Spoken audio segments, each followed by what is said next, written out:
The villain went bankrupt, but she refused to divorce. The story is a rather interesting perspective on the villain, the supporting character in the romantic stories we often hear. It tells the story of a young girl who transmigrated into a romantic novel. What's even more unfortunate is that she transmigrated into the evil female supporting character that everyone hates. Hello everyone. Before we start today's story, I have a small request. Please subscribe and turn on the notification bell so you never miss a new video on our channel. Your support means a lot to us. Where are you watching from? Leave your city or country in the comments below. Thank you very much. Now, let's get back to the story. Snow hadn't fallen, but the sky over New Jersey felt heavy, like it knew something in Lana Hart's fate had shifted. One blink earlier, she had been an ordinary girl in her own world. The next, she opened her eyes inside the body of Lana Hart, the notorious villainess of a modern romance novel, right at the moment the story doomed her to destruction. 3 days after Felix Carter lost everything. According to the novel, the original Lana would take the last of their savings, throw divorce papers in Felix's face, flee the city, and eventually die miserably. But the woman standing here now, the new Lana, had no intention of repeating that ending. She clutched the lunchbox in her hands a little tighter as she walked through the dusty construction site. Workers shouted over the roar of machinery, steel clanged against concrete, and amid the chaos, she found him. Felix Carter, once a wealthy business mogul, now shirtless under the sun, sweat and dust streaking the lines of his back as he crouched beside a pile of bricks. In his hand was a dry loaf of bread, his entire lunch. He didn't even look up when she approached. His voice sounded drained, hoarse, almost resigned. "Did you come to get the divorce papers?" he asked without emotion. "They're signed. Just take them and go." For a moment Lana couldn't speak. The original owner of this body would have grabbed them, but she only extended the lunchbox toward him. "I won't divorce," she said quietly. "Eat first." Felix's hand froze in midair. He finally looked up, confusion flashing in his exhausted eyes. He took the lunchbox from Lana's hand, ignoring the gazes of the people around him, and just squatted down on the spot. He lowered his head and ate quietly, slowly.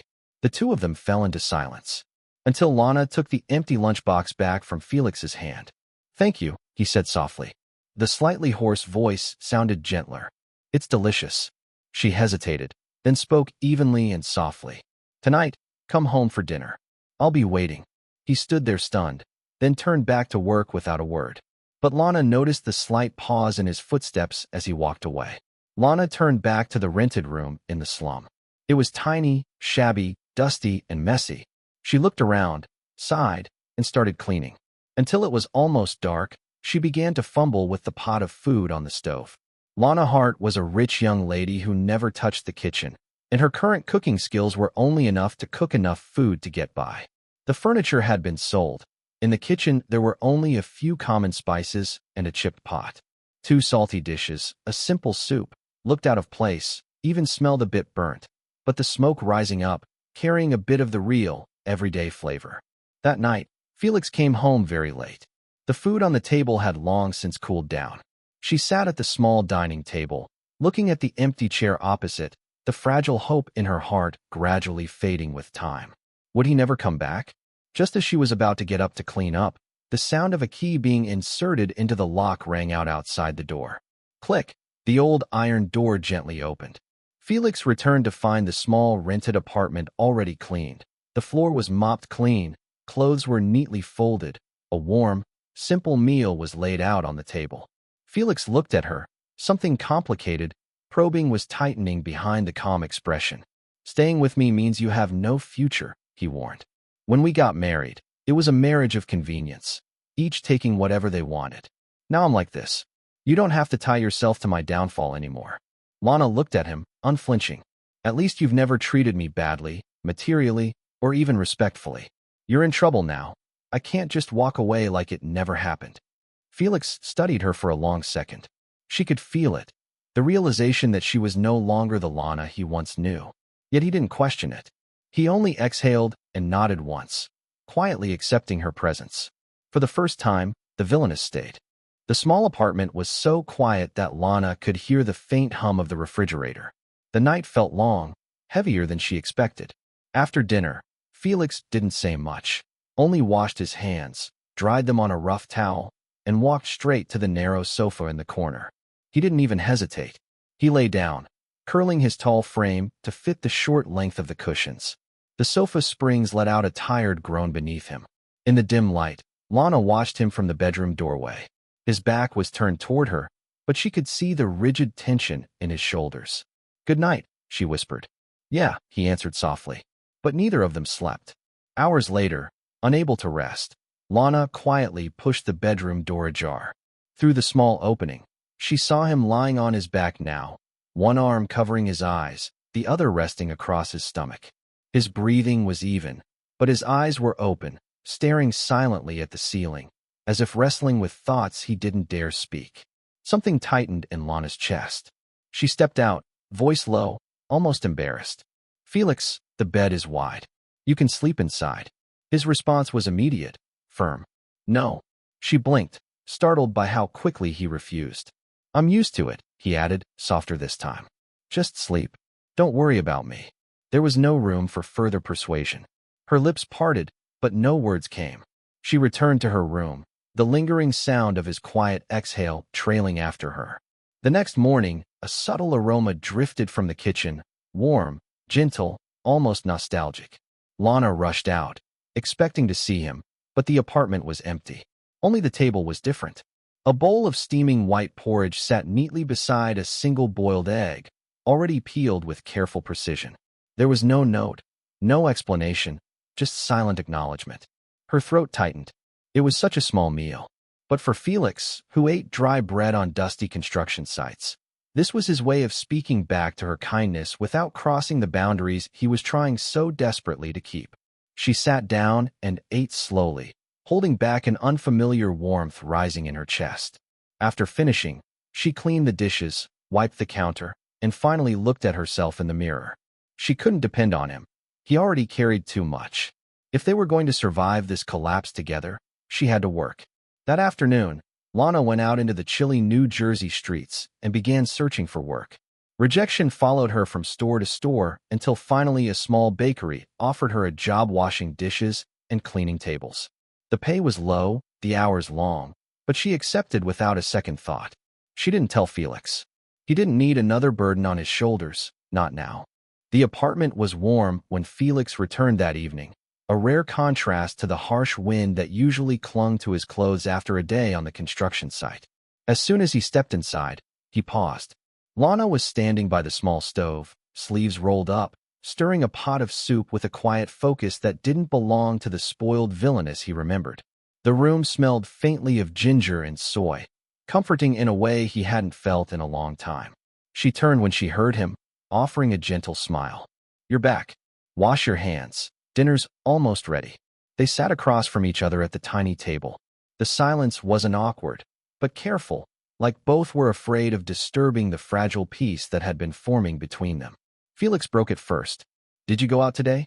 His tone was casual, almost indifferent, but his dark eyes held a subtle flicker of scrutiny. Lana forced her breathing to stay steady. "Yeah, I went out for a little walk. Staying inside all day felt stuffy." He hummed quietly, neither believing nor confronting her. She added, lightly, "Tomorrow. I might go out earlier." Felix looked at her for a second longer than necessary. His expression was unreadable, somewhere between concern and resignation. "All right, just be careful." It ended there, simple and soft, but it hung in her chest long after dinner finished. More than 2 weeks passed like that. Lana left early, came home exhausted, and hid the bruises on her hands from scrubbing trays and washing dishes for hours. Felix didn't ask, or rather, he didn't force the question. One night, as she finished folding laundry, he placed something quietly on the table, a brand new tube of hand cream. She froze. "Felix?" He didn't meet her eyes. "Tomorrow, don't go to work." She blinked, startled. "You knew?" "Yeah." His voice was low. For half a month now. Silence swelled between them, warm with unsaid emotions. Felix sat beside her then, taking her hands gently. His calloused fingers worked the cream over her dry skin with surprising care. His head was bowed, his breath unsteady. "Lana," his voice cracked, barely audible. "I'm sorry. I'm useless." She shook her head immediately. It wasn't like that, it was. Felix, you were already great. You were really good. But he continued before she could speak. If we still had a few $1,000s, he stopped there, the rest swallowed in quiet despair, because they both knew what he meant. With just a little capital, a man who had once made waves in the business world like him would definitely not resign himself to working in this dusty construction site. He could definitely turn things around, even return to his glory days. But all he had now was this tiny apartment, weary hands, and a wife who refused to leave him. And to him, that made the apology hurt even more. Days slipped by with a quiet rhythm neither of them had expected to share. Lana came home one evening, still smelling faintly of flour and detergent, and pushed the door open with a wide grin. Felix, look. She held up an envelope proudly, like a child showing off a prize. My paycheck for this month. Felix wiped his hands on a towel, walked over, and placed a much thicker envelope beside hers. Take it, he said, simply. All of it. She blinked down at it, teasing. You gave me everything? Aren't you afraid I'll run away again? For the first time since the bankruptcy, his lips curved into a quiet smile, soft, amused, and heartbreakingly gentle. There's not much in there, he replied. If you want to run, run. But you won't. She didn't. Not then, not now. Later that night, Felix returned from a grocery trip carrying a small cake box. Lana stared, surprised. You bought cake. He looked oddly shy. It looked nice on the shelf. I thought, maybe you'd like it. Under the dim yellow light of their tiny apartment, they sat shoulder to shoulder, sharing spoonfuls of cream and soft vanilla sponge. Felix's guard slipped further, his gaze warm, voice barely above a whisper as he wrapped an arm around her waist. I can't give you much right now, he murmured, but I want to give you the best I can. It should have been a perfect moment. But the phone rang. The shrill sound shattered the warmth instantly. Lana stiffened when she saw the caller ID, Thompson Reed. Felix's eyes darkened, but he said nothing as she picked up the call. Thompson's voice came through sharp and mocking. Lana Hart, you think disappearing makes me miss you? Don't dream. The only woman I love is Ivy. Someone like you, scheming, pathetic, was never even a consideration. Get rid of those jade thoughts. Don't bother us anymore. Beep, beep, beep. The call was cut off mercilessly, without any hesitation. Lana's hand trembled. In the small rented apartment, only the long beeping sound was left to entertain and break the inherent silence. Fragments of memories from the original story flooded her mind. Lana Hart in the original story was deeply in love with Thompson Reed. Her marriage to the villain Felix Carter was just a political marriage, and also because of her impulsiveness. Just because she couldn't have Thompson, she took all her resentment and humiliation out on her nominal husband. She trembled as she looked at Felix. No. Please listen to me explain. I have a plan, Felix interrupted her, his voice unusually calm. Then he turned to her, gaze steady. Call him back. She looked up, stunned. His voice grew firmer, decisive, almost icy. Tell him, $1 million. In exchange, you disappear completely from his life. Lana's breath hitched. Felix, that. Do it, he said. He might not give, but his girlfriend, Ivy, might not. She's rich, stupid, and always wants to appear generous. Paying to solve problems is her style. Lana hesitated only a moment before dialing again. Her voice was steady this time. Thompson, this is the last time. $1 million. In return, I vanish from your life forever. No calls, no drama, no appearances. Ever. Are you daydreaming? Thompson's voice was filled with contempt and anger. You think I'd believe the nonsense of a woman like you? Don't expect a penny. Then he hung up. But just a moment later, the phone rang, an unfamiliar number. She picked up. The other end of the line was a gentle, feminine female voice. Miss Hart, right? I'm Ivy. You're so ugly and pitiful if you keep dragging your feet like this. 1 million, right? Her voice was gentle, as if she was making a difficult but also benevolent decision. Okay, I'll transfer it to you. I hope you keep your promise. After receiving the money, disappear from our site forever. Lana hurriedly covered the microphone, looking at Felix with surprise. He showed no emotion, just nodded slightly. Signal for she to continue. She calmed down, turned to look at Ivy through the phone, using a greedy tone as if she would turn her back as soon as she received the money.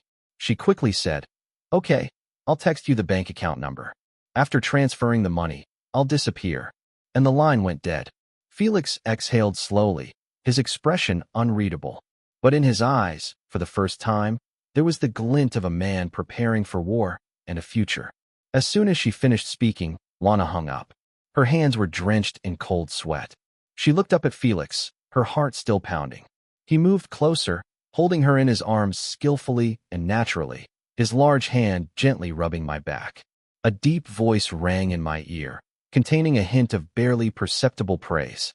You did well. Everything went as Felix predicted.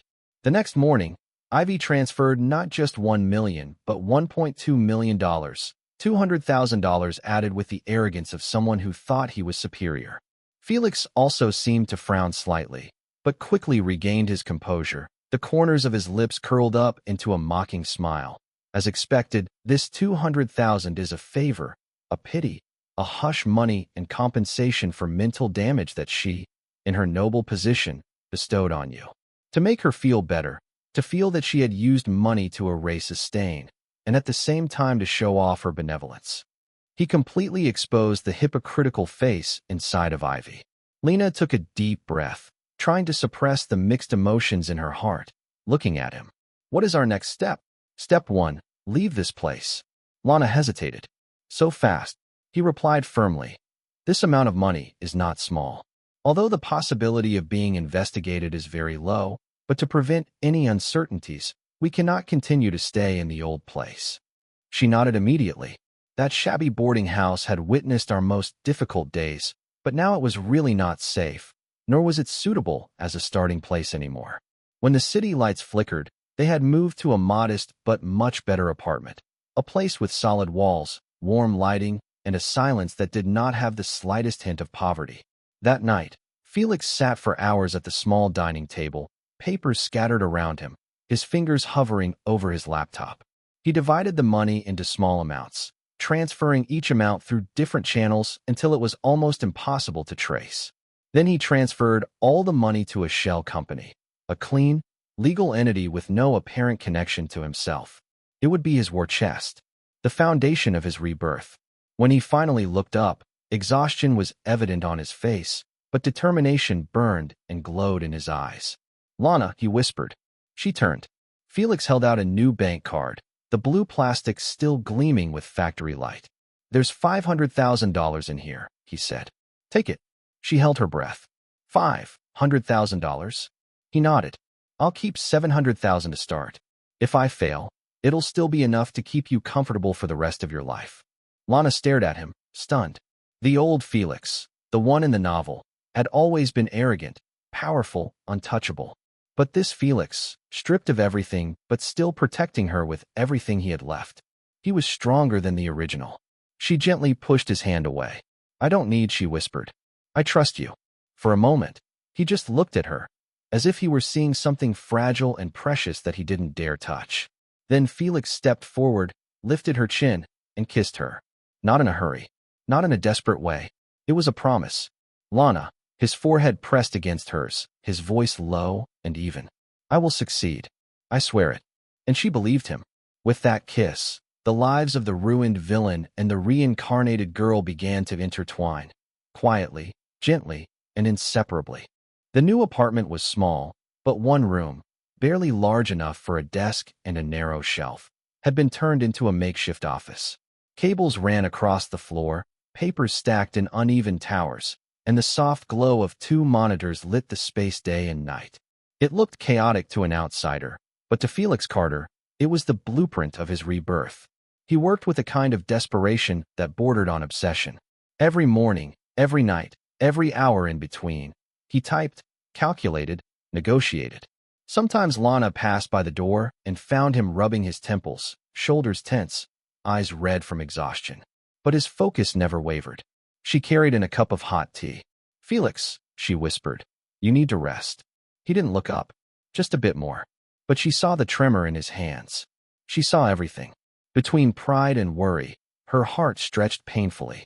She wanted to help, wanted to stand next to him in the fight, but she knew how fragile everything still was. That evening, as he finally leaned back in his chair, she said softly, I think I should find a job. I can't sit here doing nothing. Felix turned to her immediately, expression firm. No, You don't need to work. She blinked. But, Lana, he interrupted gently. You've had enough hardship. Right now, the only thing that keeps me steady is knowing you're safe at home. Let me carry the burden outside. His certainty disarmed her. Resistance melted into quiet acceptance. From that day forward, she devoted herself to the home they were trying to build. In the tiny kitchen, she experimented with recipes, burning a few, improving others. When Felix came out for meals, she always finished everything she prepared. Good, he would say in his low voice. Or, the heat was perfect. Just a few words, but his eyes carried warmth. She became his silent anchor, softening the sharp edges of each long day. Every month, Felix handed her an envelope filled with money, far more than she needed. Lana pushed it back one evening, startled by how thick it felt. Isn't the company the one that needs this? How can you give it to me? Felix took her hands, his grip steady, gentle. The company is separate. This is yours. What my wife deserves. He brushed his thumb along her cheek, voice lowering into something tender and deeply sure. Give me time, he murmured. One day, I'll give you more. Much more. And in that cramped apartment, with nothing but hope and hard work between them, Lana believed him. 1 year later, after months of steady rebuilding rather than sudden miracles, Felix Carter brought Lana to a private evening gathering with major partners and investors. The event was held inside an exclusive members-only club, where the private suite was already filled with elegantly dressed men and women from the upper circles of society. The moment Felix entered with Lana at his side, the atmosphere shifted. He wore a dark tailored suit, exuding quiet authority. She wore an evening gown that wasn't extravagant, yet stunningly elegant. Conversations paused. Several people instinctively rose to greet him. Felix responded with calm nods, but throughout every greeting, his hand remained firmly around Lana's waist, never loosening, never wavering. When they reached the center of the room, surrounded by curious and assessing glances, Felix finally stopped. His voice was not loud, but it carried effortlessly across the room as he spoke. Allow me to introduce someone. Then he turned toward Lana, and his eyes softened in a way that contrasted entirely with his usual cold composure. This is my wife, he said gently yet proudly. Lana Hart. The guest reacted immediately, surprised, intrigued, impressed. A middle-aged investor laughed warmly. So the rumors were true. Carter really has been hiding a beauty all this time.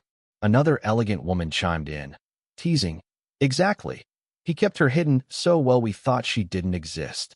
Instead of deflecting, Felix straightened slightly, tightening his hold on Lana's waist as if emphasizing the claim. Lana doesn't like noisy places, he said with open pride. Then, after a brief, affectionate glance at her, he added, she's a good woman. She deserves the very best. He said it calmly, but the certainty in his voice silenced the crowd for a heartbeat. It was the kind of sincerity that left no room for doubt. Soon, the wives of several investors gathered around Lana, their initial smiles polite, yet clearly full of curiosity. They tested her with topics about limited edition jewelry, couture collections, rare handbags, subjects typically used to measure a woman's depth, confidence, and background. But Lana didn't boast.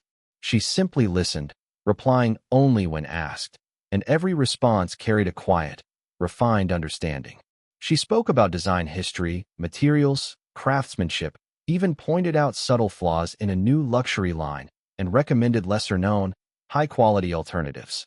Gradually, their expressions shifted from polite scrutiny to genuine admiration. One lady covered her mouth and laughed softly. Who would have imagined Mrs. Carter knew these things so well? We thought. She stopped, embarrassed. Lana lifted her glass gently, smiling with soft confidence. My husband doesn't really know much about brands, she said. But he treats me very well. He's always afraid I'll feel wronged, whether I need something or not. If he thinks it suits me, he'll buy it for me. Her voice dropped slightly, warm and sweet. He told me he let me suffer before, so now he just wants to give me the best. By the end of the evening, every woman there was fully convinced, praising Felix for hiding his wife too well, marveling over how devoted he was, and whispering among themselves that the Carters were the most harmonious couple of the night. Felix simply remained beside Lana the entire time, calm, composed, and proud. as if everything had gone exactly the way he knew it would.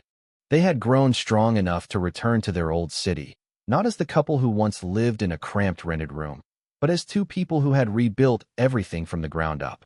Success had not come overnight. It accumulated slowly, deal after deal, month after month, until the foundation beneath their feet felt solid again. And somewhere along that long, demanding journey, Lana became pregnant. Felix reacted in the most Felix-like way, with overprotective panic disguised as composure. He bought prenatal vitamins in bulk, insisted on researching every symptom, and hovered around her as if even the softest breeze could pose a threat. To Lana's amusement, he even developed mild sympathy symptoms, queasiness in the mornings, sudden cravings, unnecessary worry. He tried to act dignified about it. He failed. One afternoon, during a routine prenatal checkup, the past collided with them in the most unexpected way. At the end of the hospital hallway stood Thompson, Reed, and Ivy. Ivy visibly pregnant, Thompson wearing his usual smirk of superiority. Their eyes met. Silence froze the air. Thompson reacted first, voice dripping condescension. "Felix Carter attending a prenatal appointment," he drawled. "What's wrong? Need a woman's belly to secure your status now." Lana tensed beside him, but Felix remained calm, too calm. He stepped slightly in front of her, shielding her in a quiet, instinctive gesture. When he spoke, his voice was low and perfectly steady. "If we're talking about status," Felix said, "then I suppose I should thank your wife." Thompson frowned. "What?" Felix's gaze shifted to Ivy, cool, unsurprised. "The success I have today began with the generous help of your household," he continued. "The 1 million Ivy transferred to us. Let's just say it allowed us to start again." The words hit harder than a punch. Ivy's breath hitched. Thompson's expression twisted violently. "You transferred money?" he hissed at Ivy, fury breaking through his facade. "Without telling me?" Ivy tried to speak, but the damage was done. The hallway, once sterile and quiet, erupted into low, furious accusations. Thompson's voice rose, Ivy's cracked. Their fight spilled into the open, raw, chaotic, unavoidable. Felix turned to Lana, brushing his fingers gently against hers. "Come on," he murmured, guiding her away. "Let him worry about something else for once. Better that he stays busy than keeps looking in our direction." Lana let out a small, incredulous laugh. "We really are past all of it, aren't we?" Felix pressed a warm palm over her small, growing belly. "Completely." They walked out of the hospital together, leaving behind the echo of Thompson and Ivy's unraveling argument. Behind them, a man once obsessed with defeating them was now too consumed by the chaos in his own life to even notice them leave. Ahead of them waited a quieter world, one built from patience, loyalty, and the stubborn choice to stay when everything once fell apart. Felix tightened his arm around her. Lana leaned into him. Their future, finally, felt peaceful.